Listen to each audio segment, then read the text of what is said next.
কিভাবে কবর জিয়ারত করব এবং আল্লাহর কাছে কিভাবে দৃঢ় তওবা করব।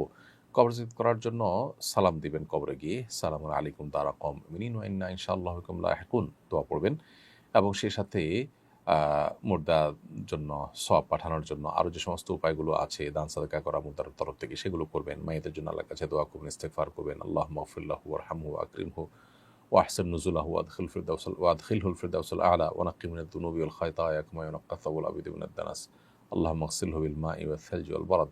দীর্ঘ দোয়া মুর্দার জন্য রয়েছে, অর্থবহ চমৎকার দোয়া, সুন্নাহসম্মত দোয়া। দোয়াগুলো আপনি নিবেদন করতে পারেন আল্লাহর কাছে।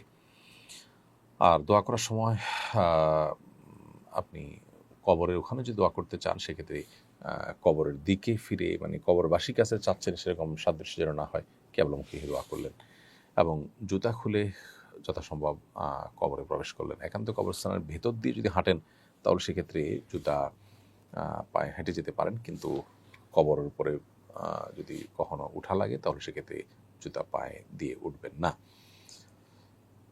এ হলো মোটামুটি কবর জিয়ারতের আদব এবং আল্লাহ তাআলার কাছে দৃঢ়ভাবে তওবা করার জন্য, যেই অপরাধ যে গুনাহ থেকে আমরা তওবা করছি সেই অপরাধে আর কখনো আমরা ফিরে যাব না সে মর্মে দৃঢ় সংকল্প করা এবং সেই সংকল্প ধরে রাখার চেষ্টা করা, এটি হলো দৃঢ় তওবা করা। আর তওবার ভাষ্য হিসাবে বা ইস্তেগফারের ভাষ্য হিসাবে সাইয়্যিদুল ইস্তেগফার সবচাইতে শ্রেষ্ঠ ইস্তেগফার, যেটা সাইয়্যিদুল ইস্তেগফার, যেটা রাসূল সাল্লাল্লাহু আলাইহি ওয়াসাল্লাম শিখিয়েছেন, আল্লাহুম্মা আনতা রাব্বি লা ইলাহা ইল্লা আনতা, শেষ পর্যন্ত এটা হলো সবচেয়ে উত্তম। মাহবুবা মুস্তারি আপনি লিখেছেন, পরিবারের ছেলেরা হারাম উপার্জন করলে সেক্ষেত্রে পরিবার নারীদের করণীয় কি? নারীরা ছেলেদেরকে বোঝাবে, কনভিন্স করবে তাদেরকে তারা যেন হালালের পরে সন্তুষ্ট থাকে এবং হারাম থেকে যেন তারা বেঁচে থাকে, বিরত থাকে এবং অল্পে তারা তুষ্ট থাকবেন মেয়েরা প্রয়োজনে, তারপরেও তারা যেন হারামের ভিতর পা না বাড়ান সেজন্য তারা বোঝাবেন। তারপর যদি কিছু করার না থাকে যতটুকু সম্ভব অ্যাভয়েড করবেন হারাম উপার্জন, পুরুষদের হারাম উপার্জন। ধরুন আপনার বাবার উপর আপনি ডিপেন্ডেন্ট, তাহলে যতটুকু না হলে নয়, শুধু বেঁচে থাকার জন্য যতটুকু প্রয়োজন ততটুকু নেবেন তার উপার্জন থেকে। এমনকি বিকল্প উপার্জন যদি আপনার করার স্কোপ থাকে তাহলে সেটা আপনি ভোগ করবেন, বাবারটা প্রয়োজন আপনি অ্যাভয়েড করবেন। যদি সেরকম কোনো ওয়ে না থাকে তাহলে যতটুকু না হলে নয় ততটুকু শুধু আপনি গ্রহণ করবেন এবং একই সাথে তাদেরকে নাসিহার কাজটা অব্যাহত রাখবেন। ইনশাআল্লাহ আপনি আল্লাহর কাছে দায়ী থাকবেন না। তানজিনা আক্তার রিমি লিখেছেন, বাবার বাড়ি থেকে আমাকে কিছু দেয়নি বলে আমার শাশুড়ি আমাকে অনেক কথা শোনান।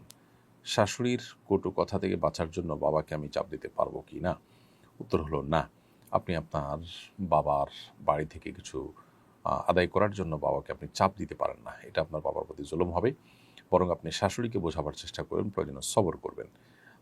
আপনার বাবাকে জানাতে পারেন তিনি স্বেচ্ছায় যদি মেয়ের কষ্ট দূর করার জন্য উদ্যোগী হতে চান, সেটা ভিন্ন বিষয়। বাট তারপরেও আপনার কর্তব্য হবে শাশুড়িকে বোঝানো, বাবাকে কোনোভাবে চাপ দিয়ে তার কাছ থেকে কোনো কিছু আদায় করে দেওয়া, শাশুড়ির মুখ বন্ধ করার জন্য, সেটা আপনার উচিত হবে না। একান্ত নিরুপায় হলে তখন আপনি বাবাকে জানাতে পারেন।